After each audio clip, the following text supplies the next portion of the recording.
Sedition law क्या है? राजद्रोह कानून इतिहास से वर्तमान तक क्या बदला? कानून की वैधता को क्यों चुनौती दे रही हैं याचिकाएं? भारत में पुलिस भारतीय दंड संहिता यानी आईपीसी की धाराओं में आरोपियों के खिलाफ कार्रवाई करती है। आईपीसी की धाराओं के तहत अदालत में आरोपियों के खिलाफ मुकदमे चलते हैं।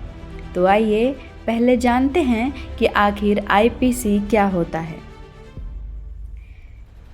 सेडिशन लॉ किसी राज्य, शहर अथवा क्षेत्र में शांति और व्यवस्था बनाए रखने के लिए कई सारे कानून बनाए गए हैं। यह कानून अपराधों को कम करने के साथ नागरिकों को सुरक्षा और न्याय प्रदान करता है। इसमें से एक राजद्रोह कानून है। भारतीय दंड संहिता आईपीसी के सेक्शन 124A में राजद्रोह कानून का उल्लेख किया गया है। क्या है भारतीय दंड संहिता? भारत में पुलिस भारतीय दंड संहिता यानी आईपीसी की धाराओं में आरोपियों के खिलाफ कार्रवाई करती है। आईपीसी की धाराओं के तहत अदालत में आरोपियों के खिलाफ मुकदमे चलते हैं। तो आइए पहले जानते हैं कि आखिर आईपीसी होता क्या है। भारतीय दंड संहिता यानी कि Indian penal code. India penal code British काल में सन 1860 में लागू हुई थी। भारतीय दंड संहिता भारत के अंदर देश के किसी भी नागरिक द्वारा किए गए अपराधों की परिभाषा बताती है। इसके साथ ही आईपीसी यह भी बताती है कि अपराध करने पर दोषी को क्या दंड मिलेगा। बता दें कि यह संहिता भारत की सेना पर लागू नहीं होती है। क्या है राजद्रोह कानून? Sedition law. राजद्रोह एक अपराध है जिसका भारतीय दंड संहिता आईपीसी के सेक्शन 124A में उल्लेख किया गया है। आईपीसी में यह राजद्रोह कानून से परिभाषित किया गया है। यह कानून कहता है कि अगर कोई भी व्यक्ति राष्ट्रीय चिन्हों का या संविधान का अपमान करता है या फिर उसे नीचा दिखाने का प्रयास करता है या सरकार विरोधी सामग्री बोलता, लिखता या अन्य लोगों को उकसाता है तो उसके खिलाफ राजद्रोह का केस दर्ज हो सकता है। राजद्रोह एक संगीन अपराध है। यह सरकार की अधिकृतता और अखंडता को ध्वस्त करता है। राजद्रोह के लिए सजा क्या है?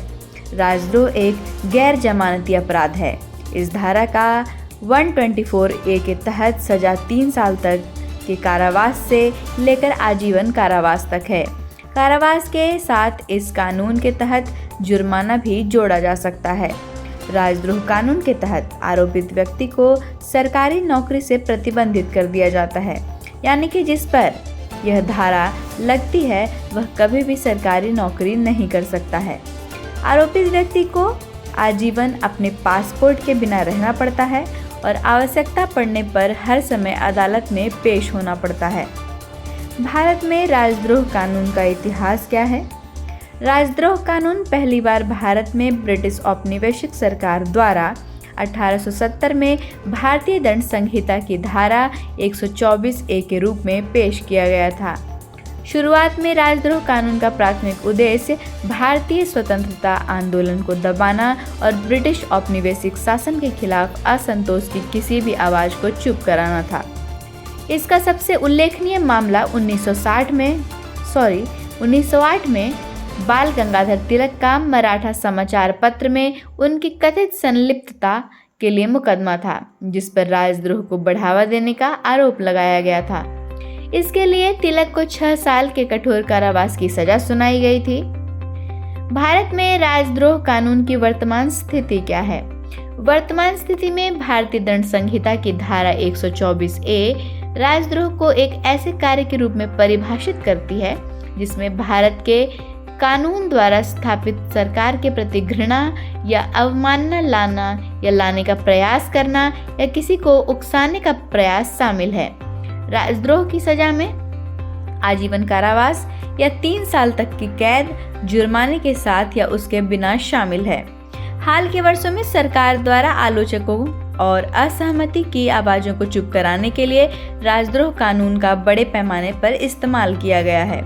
सबसे उल्लेखनीय मामला 2016 में जेएनयू देशद्रोह का मामला है, जहां एक विरोध प्रदर्शन के दौरान कथित रूप से भारत विरोधी नारे लगाने के लिए कई छात्रों पर राजद्रोह का आरोप लगाया गया था। इसके अलावा कश्मीर से लेकर नागरिकता संशोधन अधिनियम CAA तक विभिन्न मुद्दों पर अपने विचार व्यक्त करने के लिए कई कार्यकर्ताओं और पत्रकारों पर देशद्रोह का आरोप लगाया गया है।